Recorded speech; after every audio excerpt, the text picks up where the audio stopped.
Good morning everyone. चलिए let's start with company accounts. हम लोग आज सीखेंगे accounting for bonus issue of shares. Accounting for bonus issue of shares. आपकी books खोलेंगे page number 354।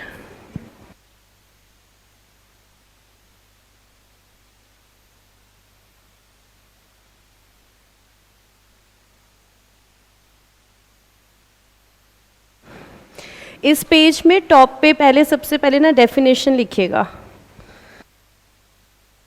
Bonus issue means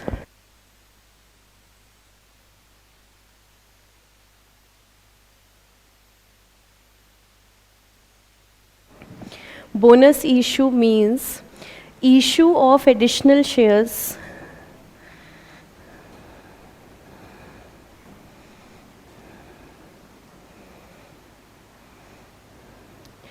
to existing shareholders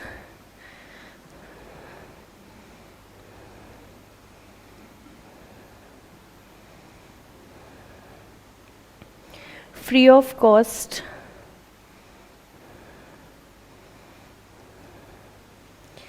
in proportion to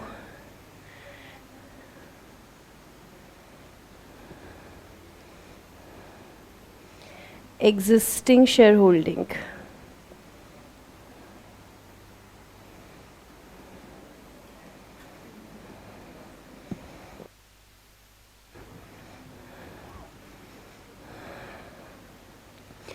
bonus issue, bonus का मतलब होता है फ्री में शेयर्स इशू कर देना।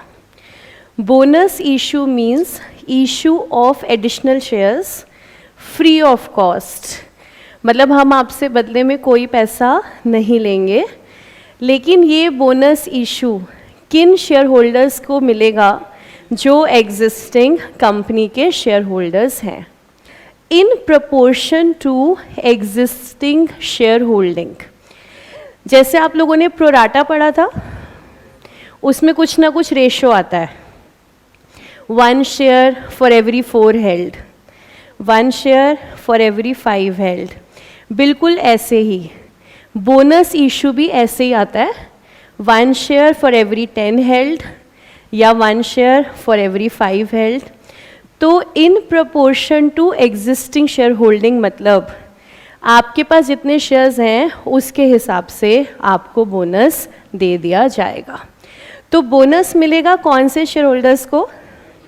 इक्विटी वालों को। कंपनी बोनस के बदले कुछ लेगी? नहीं, बोनस इशू होगा फ्री ऑफ कॉस्ट। और कैसे इशू होगा? In proportion to existing share holding. For example 1 share for every 10 share held. Companies act ये अलाउ करे कि कंपनी क्या इशू कर सकती है? Bonus shares. तो कंपनीज एक्ट का ईयर कौन सा है? 2013। Companies act 2013 section number 63। Accounts में जितने सेक्शंस का रेफरेंस आएगा सारे लर्न करने हैं। देयर इज़ नो चॉइस, मैं दे नहीं रही चॉइस आपको, सारे लर्न करने हैं। अगर थ्योरी क्वेश्चन आएगा हम उसमें सेक्शन नंबर रेफर करेंगे। तो बोनस शेयर्स कहाँ कवर्ड है? Section 63 of companies act 2013। इसमें अब सेक्शन 63 यहाँ पर ये जो 2 आ रहा है इसको क्या कहते हैं? Section, subsection, clause, sub clause. क्या कहते हैं इसे? Sub section. Section 63 sub section 2 एक बार आप ज़रा रीड आउट कीजिएगा साइलेंटली। कंपनीज एक्ट ने कुछ रिस्ट्रिक्शन लगाई हैं बोनस इशू से पहले, एक बार ज़रा पढ़िएगा।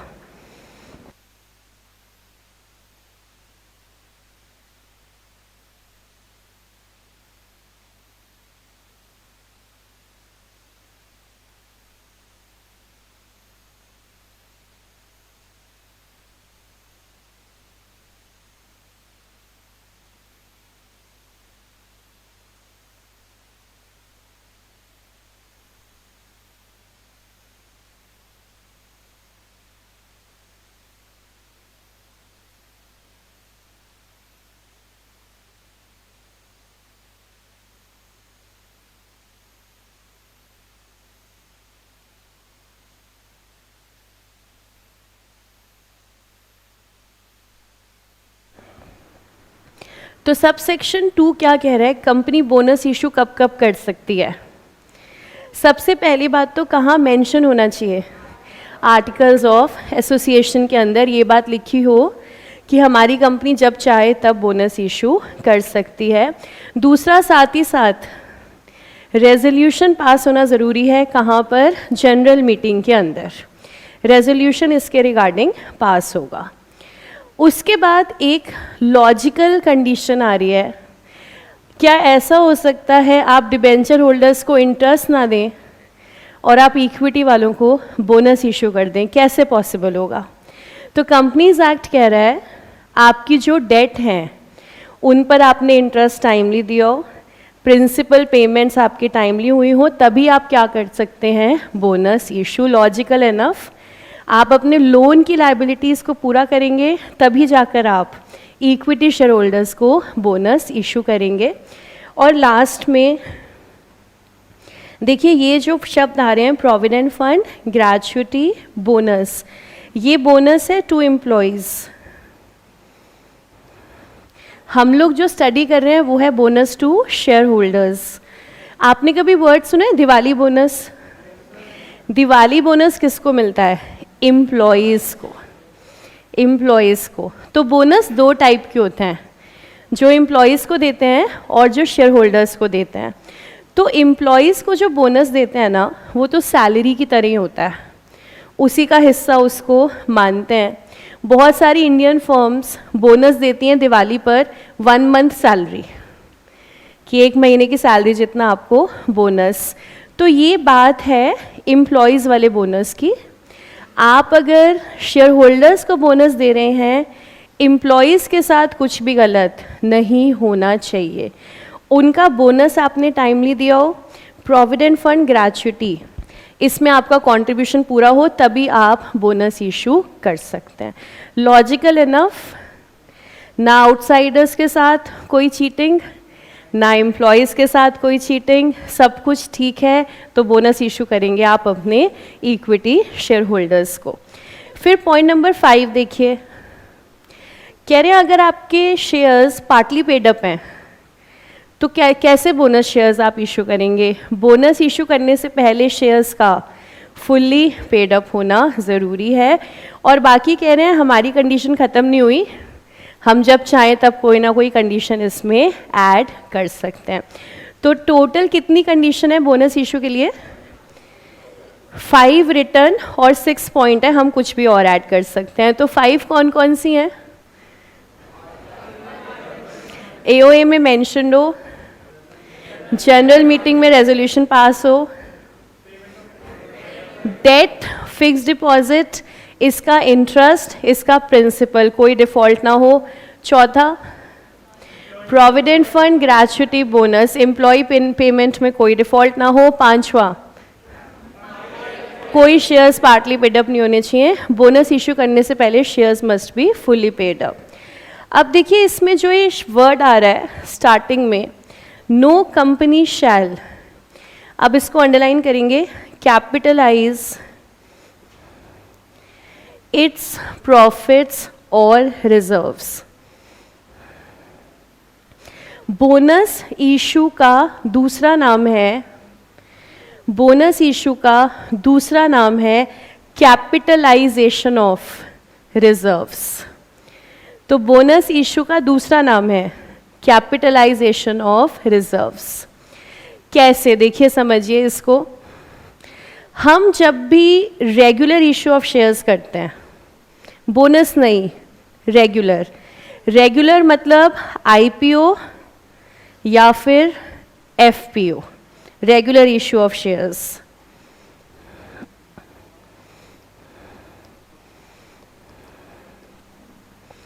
आईपीओ मतलब इनिशियल पब्लिक ऑफर, एफपीओ मतलब फर्दर पब्लिक ऑफर, एफपीओ मतलब follow on public offer, follow on public offer, यानी कि पहला इशू है या फिर second, third, fourth, fifth, sixth issue है, ये हमारे होते हैं रेगुलर इशू। रेगुलर इशू का मतलब है हम शेयर इशू करेंगे और बदले में हमें क्या मिलेंगे? हरे हरे पत्ते। रेगुलर इशू मतलब हम शेयर इशू करेंगे तो बदले में आप हमें क्या देने वाले हैं? कैश।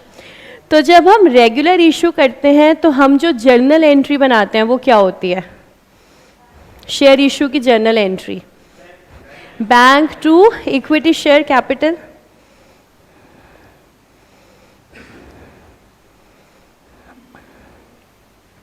ठीक है, हमने आपको शेयर इशू किए, बदले में आपने हमें कैश दे दिया, एंट्री बन गई bank to equity share capital.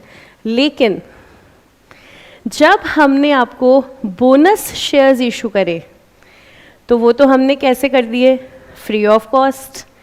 Free of cost मतलब हमने आपको शेयर्स तो दे दिए, बदले में आपने हमें कुछ नहीं दिया। तो बोनस इशू करने की एंट्री, बोनस इशू करने की एंट्री, सबसे पहले क्रेडिट देख लो क्या हो रहा है। क्रेडिट क्या होगा? क्या शेयर इशू कर रहे हो आप? हाँ, तो क्रेडिट तो अभी भी क्या होने वाला है? To equity share capital. अब आपको क्लॉज पढ़ के, नाम पढ़ के समझ में आया, यहाँ डेबिट क्या होने वाले हैं? हमारे रिजर्व्स। तो कंपनीज एक्ट सेज अगर आप शेयर इशू करोगे तो डेबिट क्या करोगे? क्योंकि पैसा तो आ नहीं रहा। तो बोनस शेयर्स इशू करने का मतलब होता है कैपिटलाइजेशन ऑफ रिजर्व्स। ऐसा करो, फिर रिजर्व में से अमाउंट निकाल दो और बदले में क्या इशू कर दो? Equity share capital as bonus. यानी कि जो बात उन 5 कंडीशन में स्पेसिफिकली नहीं कही लेकिन वो अंडरस्टूड है, बोनस इशू करने के लिए आपके पास क्या होने ज़रूरी हैं? रिजर्व्स एंड सरप्लस, वरना आप बोनस इशू नहीं कर सकते। तो जनरल इशू की एंट्री क्या बनी? और बोनस इशू की reserve and surplus to equity share capital. लेकिन देखो ये वाली एंट्री, इसमें ये नहीं पता चल रहा ना बोनस इशू हुआ है, बोनस नाम कहीं नहीं आ रहा, मतलब हमें कहाँ से पता चलेगा? नरेशन से। तो इसके लिए अकाउंटिंग कुछ ऐसी बनी कि ये एंट्री इकट्ठे ना करके 2 टुकड़ों में बनेगी। लेकिन एंट्री क्या बनेगी? Reserve and surplus to equity share capital, लेकिन 2 हिस्सों में तोड़ेंगे इसे। Reserve and surplus to bonus to share holders, और फिर कितने इंटेलिजेंट बच्चे हैं, सेकेंड एंट्री तो आपने अपने आप ही समझ ली, bonus to share holder to equity share capital. तो जब भी हम बोनस इशू करेंगे टोटल कितनी एंट्री बनाएंगे? 2। सबसे पहले reserve and surplus to bonus to share holder, और उसके बाद bonus to share holder to equity share capital. तो बोनस इशू कौन सा सेक्शन था? 63। बोनस इशू की डेफिनेशन क्या है? बोनस इशू मीन्स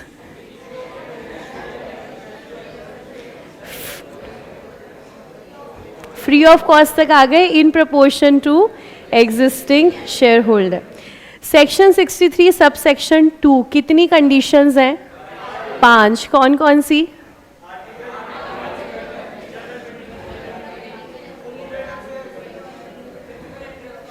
तो तुम लोगों ने 5वीं वाली पहले बोल दिया है।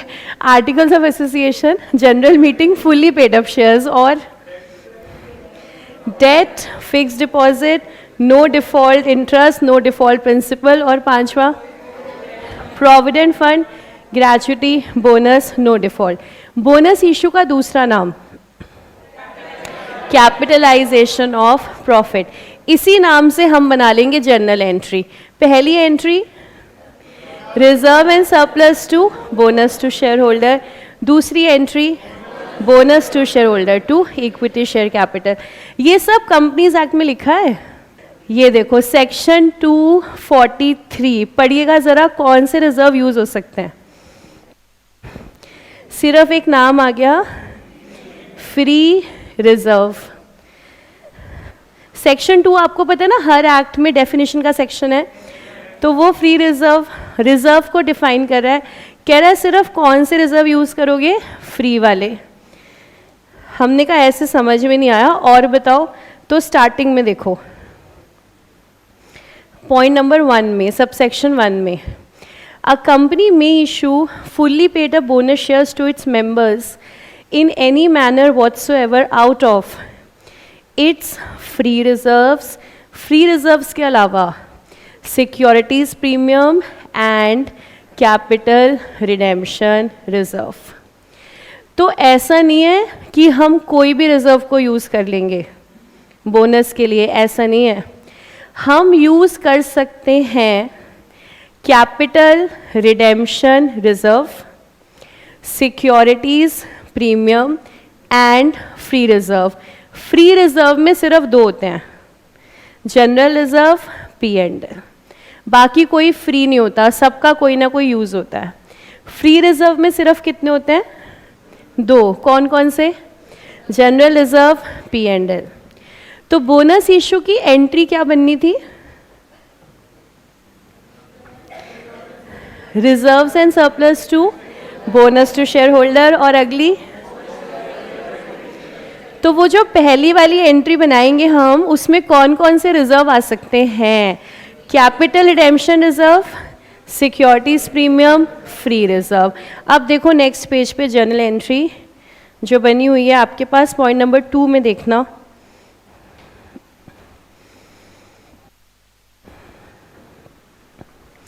Capital redemption reserve, securities premium, general reserve, P and L, to bonus, और फिर बोनस टू शेयर होल्डर।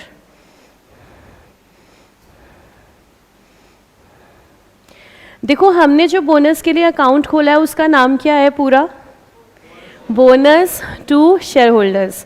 ठीक है, पेपर में आप लोग इसके नाम बदलेंगे, कोई लिखेगा बोनस अकाउंट, कोई लिखेगा शेयर होल्डर्स बोनस अकाउंट, तो प्लीज़ ध्यान रखेंगे इसका नाम क्या है, bonus to share holders account.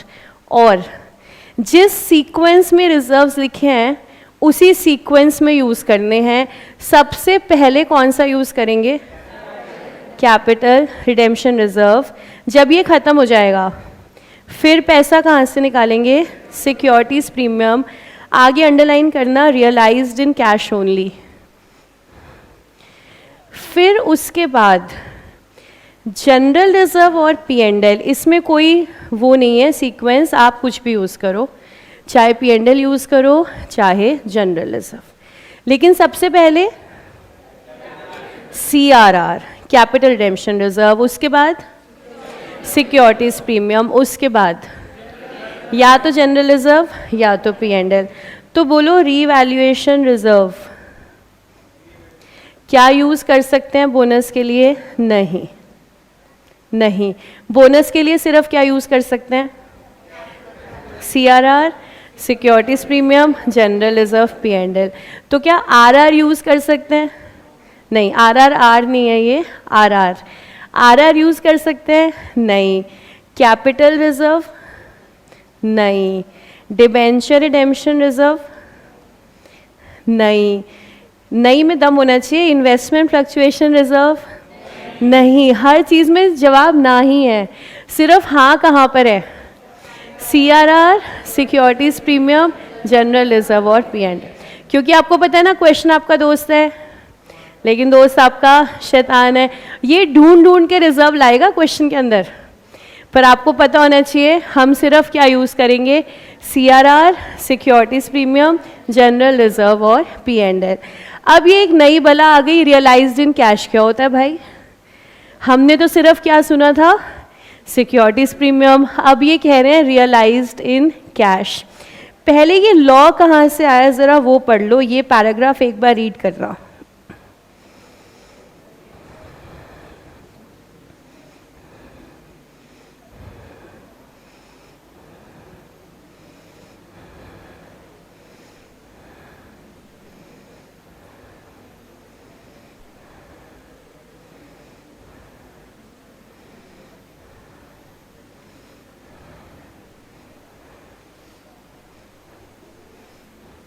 तो इसको समझने के लिए ना हम एक छोटा सा चार्ट बनाते हैं, तो आपके रजिस्टर में हम यहीं से लिखना शुरू करेंगे।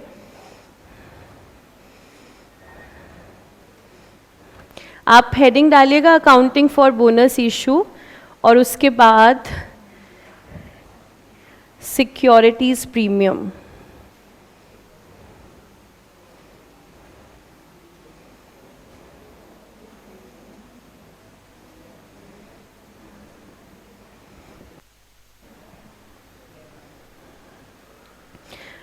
तो पहले अकाउंटिंग फॉर बोनस इशू, फिर नेक्स्ट लाइन में सिक्योरिटीज प्रीमियम। इसको 2 पार्ट में डिवाइड करेंगे।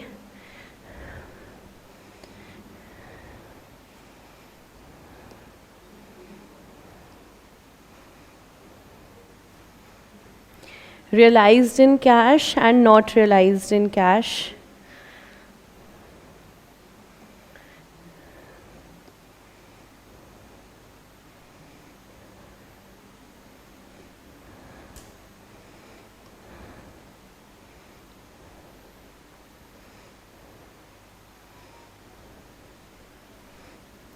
Realized in cash can be used by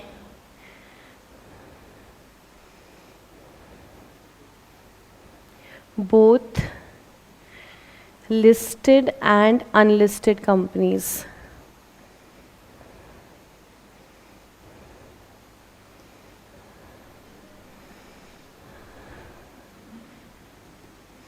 Not realized in cash can be used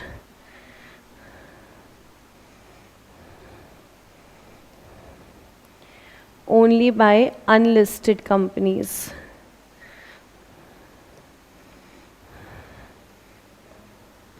use मतलब for bonus issue.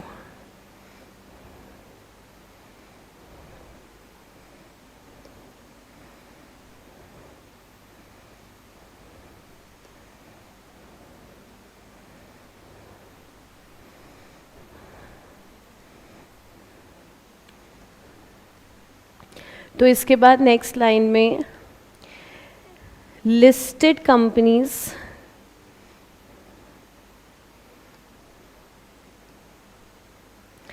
can use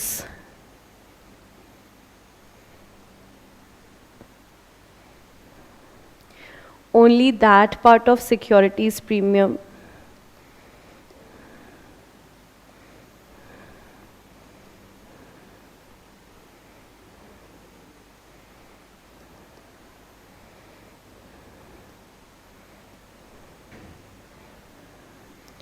that is realized in cash.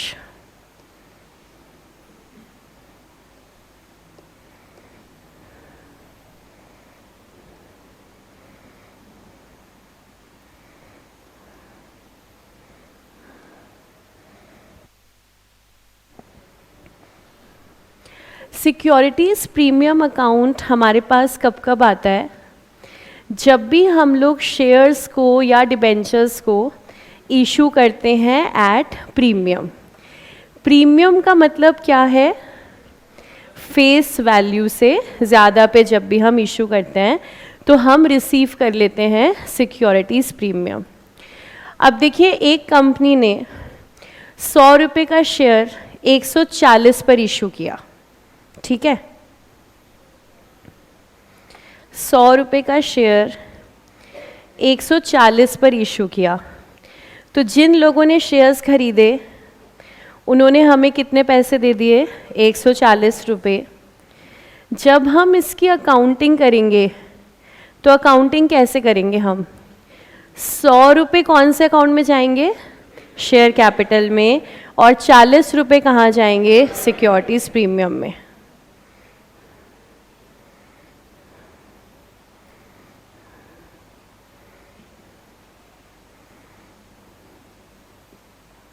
हमने share issue करे हैं और बदले में आपने हमें 140 रुपये का कैश दिया है ना। कैश आया हमारे पास, जिसमें से 100 रुपये का कैश कैपिटल के नाम का है और 40 रुपये का कैश प्रीमियम के नाम का है। इस 40 रुपये के सिक्योरिटीज़ प्रीमियम को हम कहते हैं प्रीमियम रियलाइज्ड इन कैश। जितना प्रीमियम था उसके बदले हमें क्या मिल गए, उतने ही रुपए हमें मिल गए. तो this is securities premium realised in cash.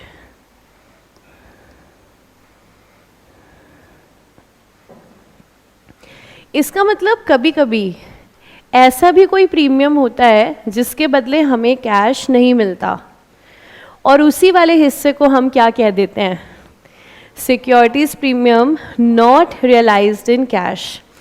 ऐसा कब कब होता होगा? आप सब लोगों ने 12th में ये ज़रूर पढ़ा होगा, shares issued for cash and for consideration other than cash.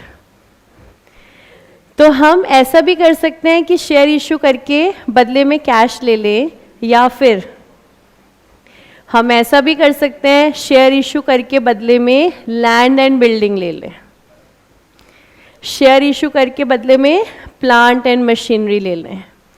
तो हमने प्लांट एंड मशीनरी खरीदी और बदले में सेलर ने हमें क्या कहा, मुझे कैश मत दो, मुझे शेयर्स दे दो आपकी कंपनी के.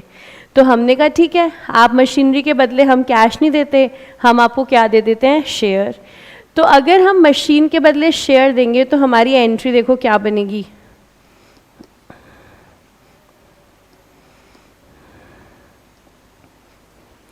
Plant and machine debit to equity share capital. Machine आ गई, शेयर्स इशू हो गए. ये वाले शेयर्स भी हम प्रीमियम पर इशू कर सकते हैं. अगर हमने ये प्रीमियम पे इशू किए हैं तो plant and machinery debit to equity share capital to securities premium.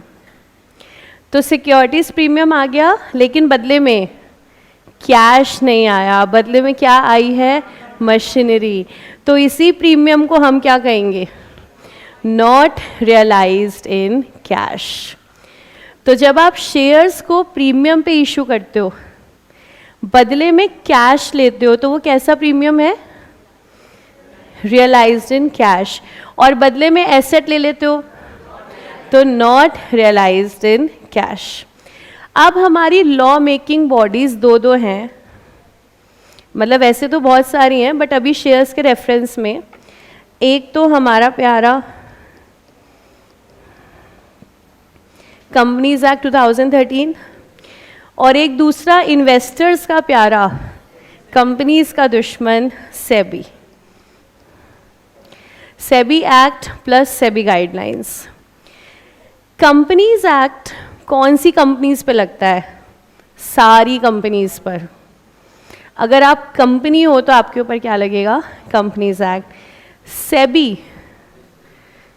SEBI क्योंकि ये शेयर्स के साथ डील कर रहा है, सिक्योरिटीज़, ये सिर्फ कौन सी कंपनीज पे लगता है, जिसके शेयर्स स्टॉक एक्सचेंज में लिस्टेड हैं, यानी कि लिस्टेड कंपनीज.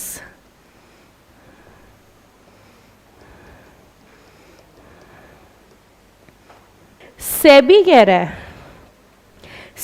रहा है ऐसा नहीं, कोई भी प्रीमियम आप यूज कर लोगे, सिर्फ कौन सा यूज करोगे, realised in cash. Companies act कह रहा है हमें कोई फर्क नहीं पड़ता यार, तुम कोई मर्जी यूज करो, तुम बस कौन सा अकाउंट यूज कर लेना, सिक्योरिटीज प्रीमियम. तो कंपनीज एक्ट क्या कह रहा है, प्रीमियम यूज कर लो. सेबी कह रहा है प्रीमियम यूज कर लो, लेकिन कौन से वाला, सिर्फ रियलाइज्ड इन कैश. इसका मतलब अगर हम अनलिस्टेड कंपनी की बात करें, अनलिस्टेड जिसके ऊपर सेबी लगता ही नहीं, तो वो कौन सा प्रीमियम यूज कर सकती है, कोई भी कर लो, क्योंकि तुम्हारे ऊपर तो सिर्फ कंपनीज एक्ट लगता है. कंपनीज एक्ट कह रहा है कोई भी कर लो. लेकिन अगर हम लिस्टेड कंपनी की बात करें तो वो सिर्फ कौन सा प्रीमियम यूज कर सकती है, रियलाइज्ड इन कैश. ठीक है, अब आप लोग थोड़ा अपने घुटनों पे जोर डालना, फिर मुझे बताना क्वेश्चन में क्या लिखा हो कि हमें सोचने की जरूरत ही नहीं पड़ेगी, और किस सिचुएशन में हमें सोचना पड़ेगा कि यूज कर सकते हैं कि नहीं. नहीं, आपके पास दो ऑप्शन है, रियलाइज्ड इन कैश लिखा हो या नॉट रियलाइज्ड इन कैश लिखा हो. क्या लिखा हो कि हमें सोचना ही नहीं पड़ेगा, रियलाइज्ड इन कैश, क्योंकि realised in cash listed company भी यूज़ कर सकती है और अनलिस्टेड कंपनी भी यूज़ कर सकती है। तो अगर क्वेश्चन हमें कहता है कि सिक्योरिटीज़ प्रीमियम ऐसा है जो कि रियलाइज्ड इन कैश है, तो लिस्टेड भी यूज़ कर सकती है, अनलिस्टेड भी, तो हमें सोचना ही नहीं। हमने कहा ठीक है उठा लो प्रीमियम, यूज़ कर लो बोनस में, लेकिन हमें कब सोचना पड़ेगा, जब क्या लिखा होगा, नॉट रियलाइज्ड इन कैश। तो इसको कौन यूज़ कर सकता है, अनलिस्टेड, और लिस्टेड इसको यूज़ फिर नहीं कर सकती। यानी कि क्वेश्चन में एक इन्फॉर्मेशन और चाहिए फिर हमें कि जो कंपनी बोनस इशू कर रही है वो लिस्टेड है या फिर अनलिस्टेड। कुछ कुछ समझ आ गया?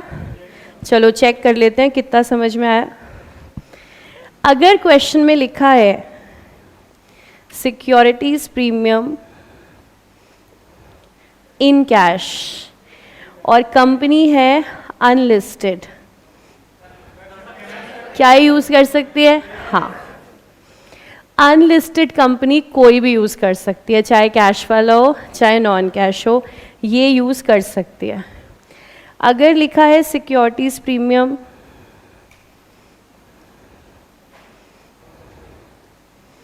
Not realised in cash, unlisted कर सकती है। कब कर सकती है, किस टाइम पे यूज़ कर सकती है?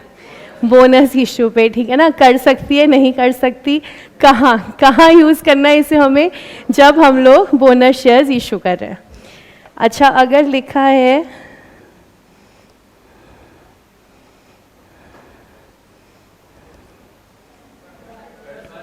सिक्योरिटीज प्रीमियम इन कैश और कंपनी है लिस्टेड, क्या यूज़ कर सकती है? यस।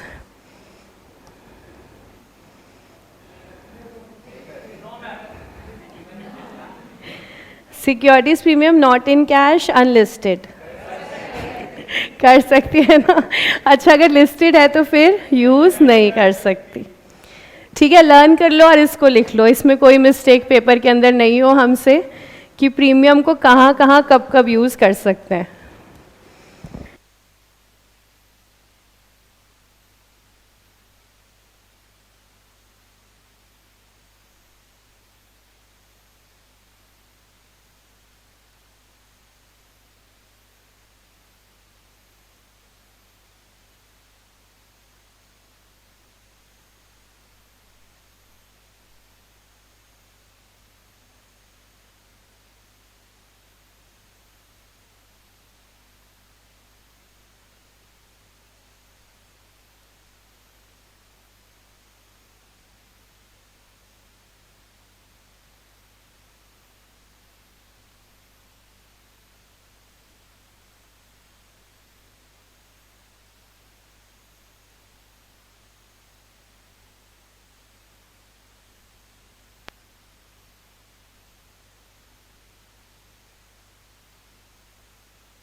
लास्ट में एक हमारी स्टैंडर्ड एजम्पशन भी लिख लीजिएगा। अगर कंपनी का टाइप मेंशन नहीं है तो हम बाय डिफ़ॉल्ट प्रिज्यूम करेंगे लिस्टेड कंपनी। कोई नोट देने की ज़रूरत नहीं है, हमारे मॉड्यूल में लिखा है। मॉड्यूल में लिखने से एजम्पशन बाय डिफ़ॉल्ट हो जाती है, नोट लिखना नहीं पड़ता।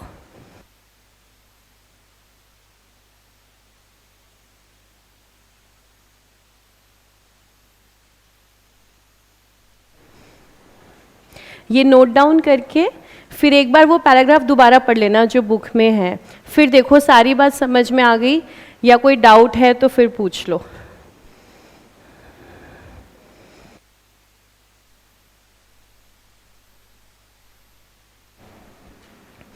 इसको ना इसलिए भी समझना ज़रूरी है क्योंकि हम लोग जब रिडेम्पशन ऑफ प्रेफरेंस शेयर्स करेंगे और जब हम रिडेम्पशन ऑफ डिबेंचर्स करेंगे तो उस टाइम पर भी ना रिज़र्व क्रिएट करना पड़ता है और पैसा जो है वो बाकी रिज़र्व में से निकालना पड़ता है।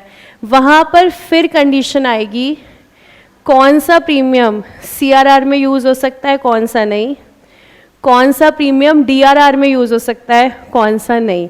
तो ये जो लॉ की रिस्ट्रिक्शंस है ना, इसको दिमाग में बिठाना बहुत ज़रूरी है। ये हर रिजर्व पे अलग अलग है। बोनस में क्या यूज़ हो सकता है, क्या नहीं, CRR बनाते समय क्या यूज़ हो सकता है, क्या नहीं, DRR बनाते समय क्या यूज़ हो सकता है, क्या नहीं। तो हमने आगे जाके कैपिटल रिडेम्पशन रिजर्व भी बनाना है प्रेफरेंस शेयर्स को रिडीम करने के लिए, डिबेंचर रिडेम्पशन रिजर्व बनाना है डिबेंचर्स को रिडीम करने के लिए। इसलिए आज ये बात दिल में उतर जाए, बोनस को इशू करने के लिए कौन कौन से रिजर्व यूज़ हो सकते हैं। तो सबसे पहले था CRR, फिर है सिक्योरिटीज़ प्रीमियम, उसके बाद आपकी मर्ज़ी जनरल रिजर्व या फिर P&L। लिस्टेड कंपनी सिर्फ वो वाला प्रीमियम यूज़ करेगी जो कैश में है, और अनलिस्टेड कंपनी जो भी करना चाहे वो यूज़ कर सकती है। ठीक है, नोटिंग हो गई। सेक्शन 63 कह रहा है एक तरीका और है बोनस इशू करने का। आप ऐसा भी कर सकते हो, अगर आपके कोई शेयर्स पार्टली पेड अप हैं, किसी पे कोई कॉल आनी बाकी है, तो आप वो कॉल मत मंगवाओ, बिना मंगवाए शेयर्स को क्या कर दो आप, फुली पेड अप।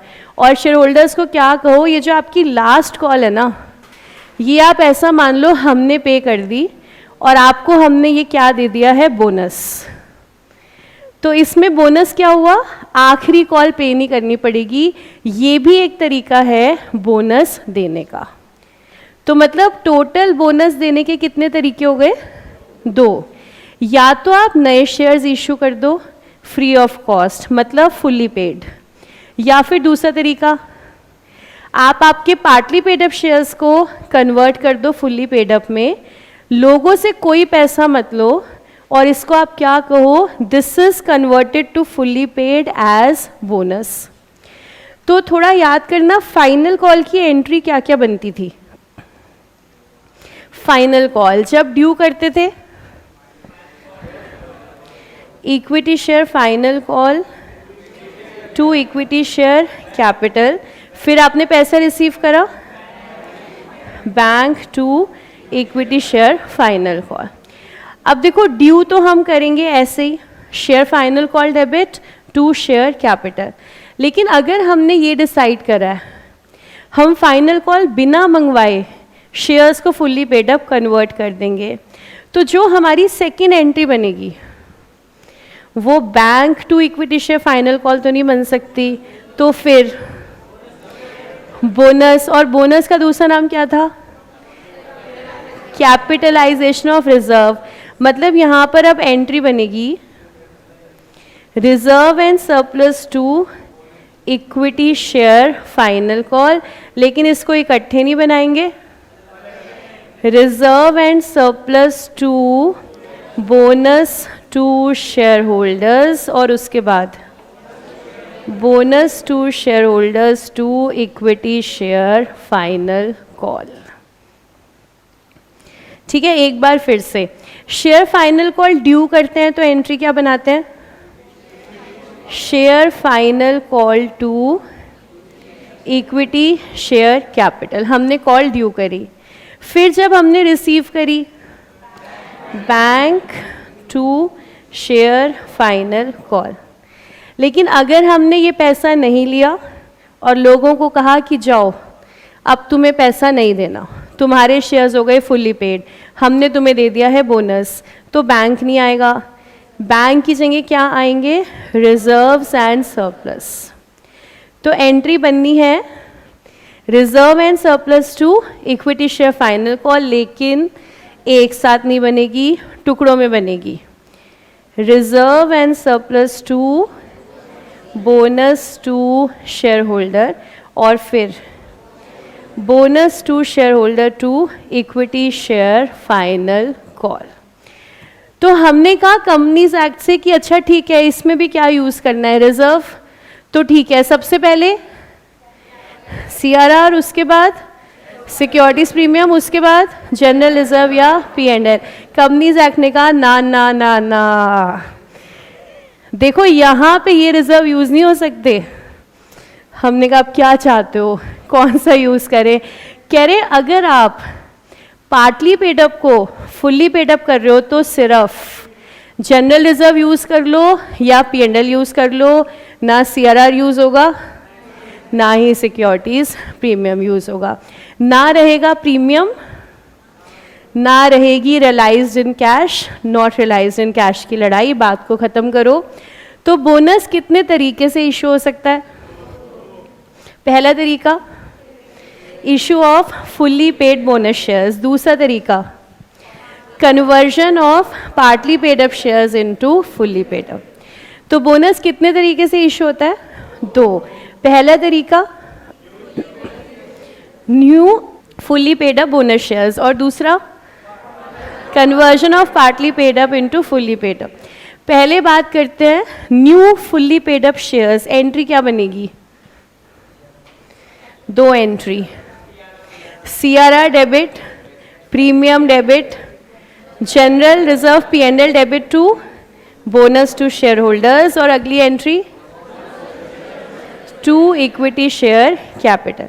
लेकिन अगर ये है conversion partly paid up to fully paid up, तो पहली entry general reserve debit P&L debit to bonus to share holders, और अगली bonus to share holders to equity share final call. पढ़िएगा ज़रा, पेज नंबर 355 पर लिखी हुई हैं सारी एंट्रीज।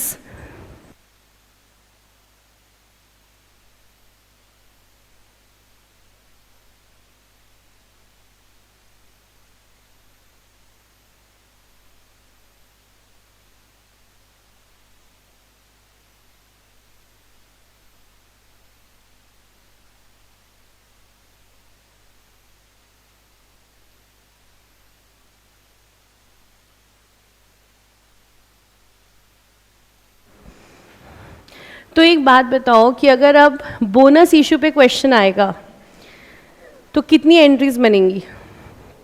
दो ही बनेगी ना। बोनस इशू पे क्वेश्चन आएगा तो कितने मार्क्स का क्वेश्चन बनेगा? दो एंट्रीज पे 5 नंबर का। Bonus issue newly introduce chapter है तो मतलब 99% पेपर के अंदर ये दिखेगा। तो बोनस इशू की तो दो ही एंट्री बन रही है, मतलब 5 नंबर का सवाल बनेगा। अगर ICI 5 से 10 पे ले जाना चाहे तो पता है वो क्या कहेगा? Make an extract of balance sheet. Journal entry भी बनाओ और साथ ही साथ make an extract of balance sheet. आपने कहा अच्छा बैलेंस शीट बनानी है, ये लो, इतनी बनाई है ना हमने। हाँ, ICI ने क्या कहा? कंपनी की बनानी है, और कंपनी की हॉरिजॉन्टल नहीं होती, कंपनी की वर्टिकल होती है। तो आओ ज़रा पहले एक बार कंपनी की बैलेंस शीट देखेंगे। आपकी बुक्स में पेज नंबर 338,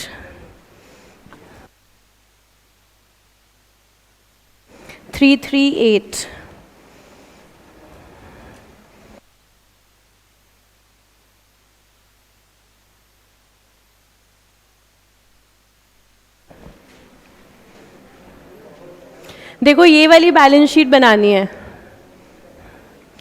तो मैं ऐसे करूंगी ना, मैं क्लास में हॉरिजॉन्टल बना दूंगी, तुम लोग घर में वर्टिकल बना लेना, है ना? ऐसे ठीक है कि नहीं मैम? क्लास में बनाएंगे। तो चलो सबसे पहले तो इस बैलेंस शीट को हम क्या कहते हैं? कैसी बैलेंस शीट है ये? वर्टिकल। वर्टिकल का मतलब है जब लायबिलिटी और एसेट्स एक के नीचे एक लिखे जाते हैं उसको कहते हैं वर्टिकल। सबसे पहले तो देखो नंबर ऑफ कॉलम्स, यहाँ पर कॉलम्स 5 आ रहे हैं, ठीक है? ये जो पहला कॉलम है ये बनाना ऑप्शनल होता है, इसमें सिर्फ आपने क्या लिखी है? नंबरिंग। आपकी मर्जी है बनाना है नहीं बनाना। दूसरे कॉलम की हेडिंग देख लो, मतलब इस बार बैलेंस शीट में क्या लिखा जाएगा? पर्टिकुलर्स। उसके बाद हमारा है note number. This is not working note, working note अलग होता है, ये है नोट्स टू अकाउंट्स। यानी कि अब अगर हमें बैलेंस शीट बनानी हुई तो ज़्यादा नहीं, पहले जर्नल बनाएंगे, फिर बैलेंस शीट बनाएंगे, फिर नोट्स टू अकाउंट्स बनाएंगे, और फिर वर्किंग नोट तो फिर हम बनाएंगे ही बनाएंगे। ज़्यादा थोड़ी है कुछ। क्या करेंगे हम? पहले जर्नल एंट्री, फिर बैलेंस शीट, फिर बन गए, इसमें कुछ खास बात थोड़ी है ना। तो दूसरा कॉलम कौन सा है? Notes to account. तीसरा कॉलम देखो, हेडिंग देखो इसकी, क्या मैं कह सकती हूँ कि ये तीसरा कॉलम कौन सा है? अमाउंट का। और चौथा कॉलम भी कौन सा है? अमाउंट का। लेकिन दोनों में क्या फ़र्क है? एक करंट है और एक प्रीवियस है। रियल लाइफ में जो भी बैलेंस शीट आप देखोगे प्रीवियस के साथ आ रही होगी कंपैरिजन में, लेकिन एग्जामिनेशन क्वेश्चन में क्या लगता है कोई देगा आपको क्वेश्चन के अंदर प्रीवियस ईयर फिगर्स? कोई नहीं देगा। तो ये कॉलम कभी नहीं बनेगा। हमें सिर्फ 3 कॉलम बनाने हैं, particulars, notes to accounts and amount. अब देखो क्या क्या यहाँ पर है। सबसे पहले हेडिंग क्या आ रही है? फिर सब हेडिंग, उसके बाद बोलना पड़ेगा तभी याद होगा। उसके बाद फिर उसके बाद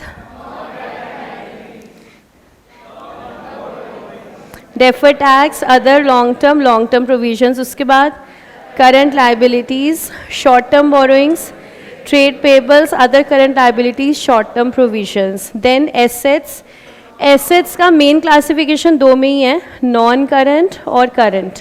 नॉन करंट में सबसे पहले पीपीई। पीपीई में सीक्वेंस देख लो, पहले टैंजिबल, फिर इंटैंजिबल, फिर कैपिटल WIP, फिर इंटैंजिबल अंडर डेवलपमेंट। मतलब वो हॉरिजॉन्टल वाली में हमने कहा था कि हम जितना फॉर्मेट के क्लोज रह सके रहेंगे, वर्टिकल वाली में तो रहना ही है, यहाँ चॉइस नहीं है, जो फॉर्मेट है वैसे ही बैलेंस शीट हमें बनानी है। उसके बाद हमारे पास investment, defer tax, loans. Current asset में आते हैं current investment, inventories, trade receivable, cash and cash equivalent. अब देखो जो जो मैंने अंडरलाइन किया ना, एक बार वो अंडरलाइन कर लो।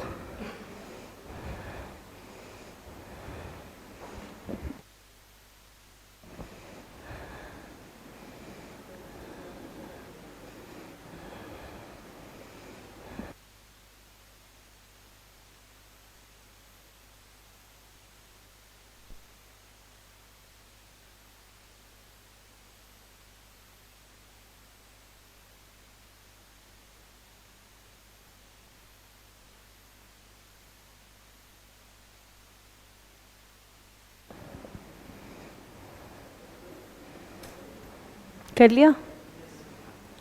देखो हमें कंपनी अकाउंट्स के किसी भी क्वेश्चन में सीए फाउंडेशन के अंदर कंप्लीट बैलेंस शीट नहीं बनानी है। कंप्लीट बैलेंस शीट आपका सीए इंटर का हिस्सा है, जिसमें आप लोग पहले स्टेटमेंट ऑफ P&L बनाओगे और उसके बाद फिर बैलेंस शीट बनाओगे। सीए फाउंडेशन के अंदर कंपनी अकाउंट्स के मोस्ट ऑफ द क्वेश्चन में बैलेंस शीट उन्होंने पूछी है हमसे, लेकिन हमें सिर्फ एक्सट्रैक्ट बनाना है, पूरी बैलेंस शीट नहीं बनानी, एक हिस्सा बनाना है। हिस्से की सबसे ज़्यादा खास बात ये है कि वो मैच हो ही नहीं सकता। तो आपकी जो यूनिवर्सल प्रॉब्लम है वो यहाँ पर आकर एड्रेस हो गई है।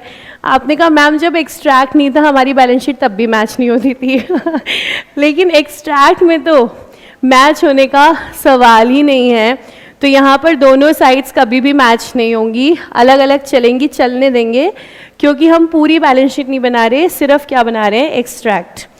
हिस्से बनाने में जितना मैंने अंडरलाइन करा है ना, 99% सिर्फ इतने ही अकाउंट्स यूज़ होंगे और कुछ यूज़ नहीं होगा।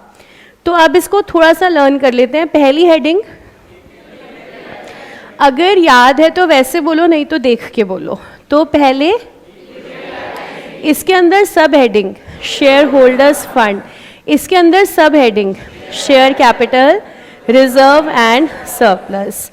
अगली चीज़ आपको क्वेश्चन में नहीं मिलेगी, money received against share warrant नहीं मिलेगा और share application money pending allotment नहीं मिलेगा। उसके बाद हमारे पास 2 कैटेगरी हैं, non current liability, current liability. Debentures हमें ज़रूर मिलेंगे, तो debentures are a part of non current liability, उसके अंदर long term borrowings. Current liability कोई होगी तो हम पोस्ट करेंगे, जनरली नहीं होगी। फिर हम आते हैं एसेट्स पर। नॉन करंट और करंट, हमें सबसे ज़्यादा मिलेगा कैश एंड कैश इक्विवेलेंट, क्योंकि पैसा तो आएगा ही। बोनस इशू में सिर्फ पैसा नहीं आएगा, उसके अलावा हर जगह या तो पैसा आएगा इशू पे या रिडेम्पशन करते समय पैसा जाएगा। और अगर shares are issued for consideration other than cash, तो वहाँ पर हमें क्या मिलेगा? Property, plant and equipment. तो इसमें सबसे पहले टैंजिबल, मतलब नॉन करंट करंट, फिर नॉन करंट में पीपीई, पीपीई में टैंजिबल अंडर कंस्ट्रक्शन या development and intangible under development. कुछ कुछ याद हो गया? एक बार फिर से, मेन सबसे ऊपर हेडिंग इक्विटी एंड लायबिलिटी, फिर शेयर होल्डर्स फंड, फिर रिजर्व एंड सरप्लस, उसके बाद non current long term borrowings, फिर assets non current PPE, tangible, intangible, under construction, फिर current assets, cash and cash equivalent. Clear? अब हम बिल्कुल रेडी हैं क्वेश्चन करने के लिए। चलिए अब एक क्वेश्चन करते हैं बोनस इशू पर। Page number 357, question number 1।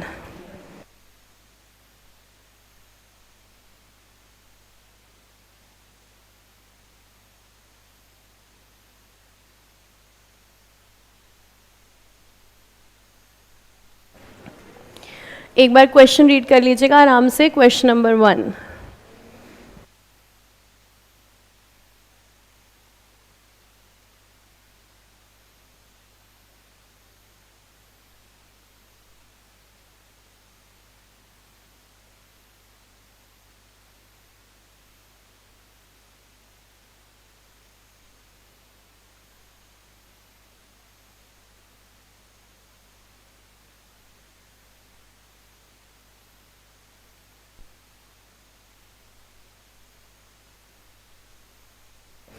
Question पढ़िएगा और चेक कीजिएगा नंबर ऑफ बोनस शेयर्स कितने इशू होने हैं।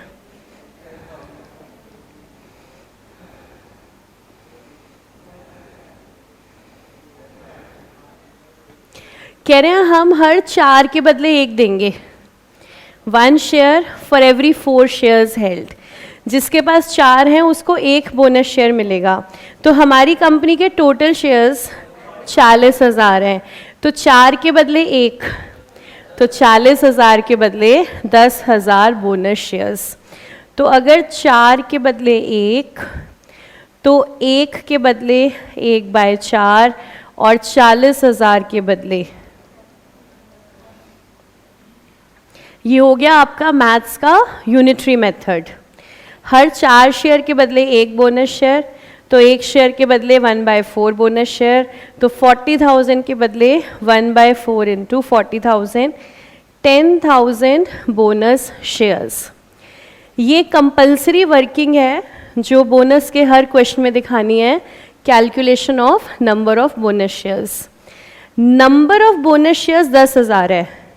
Value of bonus shares 1 lakh, क्योंकि इसका कोई मार्केट प्राइस तो है ही नहीं ना, ये तो फेस वैल्यू पर जाएंगे। तो 10,000 बोनस शेयर्स की वैल्यू 10,000 इंटू में 10, 1 लाख। तो रुपए देखने पड़ेंगे ना, रिजर्व से कितने निकालने हैं, रुपए कितने निकालने पड़ेंगे? 1 लाख। सबसे पहले CRR यूज करना है, कितना? 55 पूरा का पूरा। उसके बाद क्या SP यूज कर सकते हैं? हाँ, लिस्टेड कंपनी है, कलेक्टेड इन कैश है। 30 यहाँ से यूज करेंगे, और कितना चाहिए? 15 चाहिए। आप कहीं से भी यूज कर लो, जहाँ से तुम्हारा मन करे, कहीं से भी यूज कर सकते हो। जनरल रिजर्व से निकाल लेते हैं।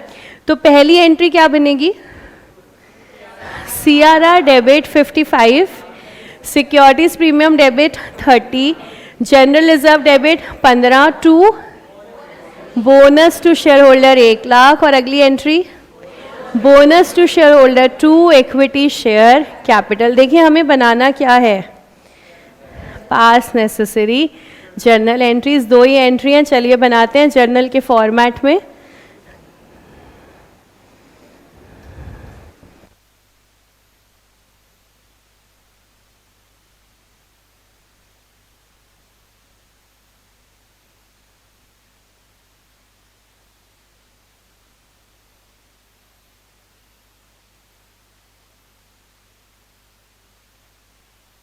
इन the books of Bharat limited, या आप सीधा लिखिए journal of Bharat limited.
Narration जाएगी फर्स्ट एंट्री की, being bonus issued as 1 share for every 4 held.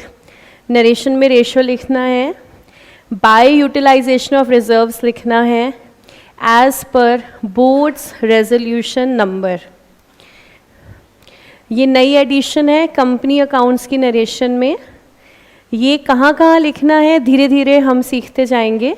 Bonus की एंट्री में ये ज़रूर लिखना है as per board's resolution number.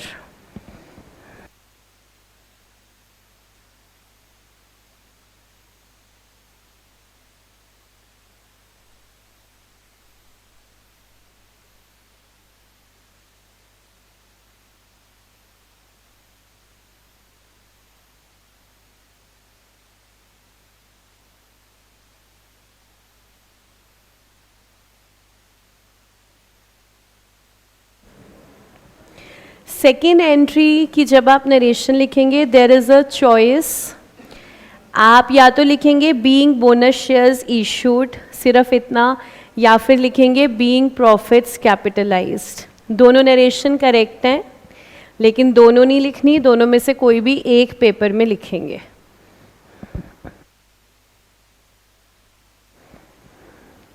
ठीक है, बोलो क्वेश्चन 1 क्लियर?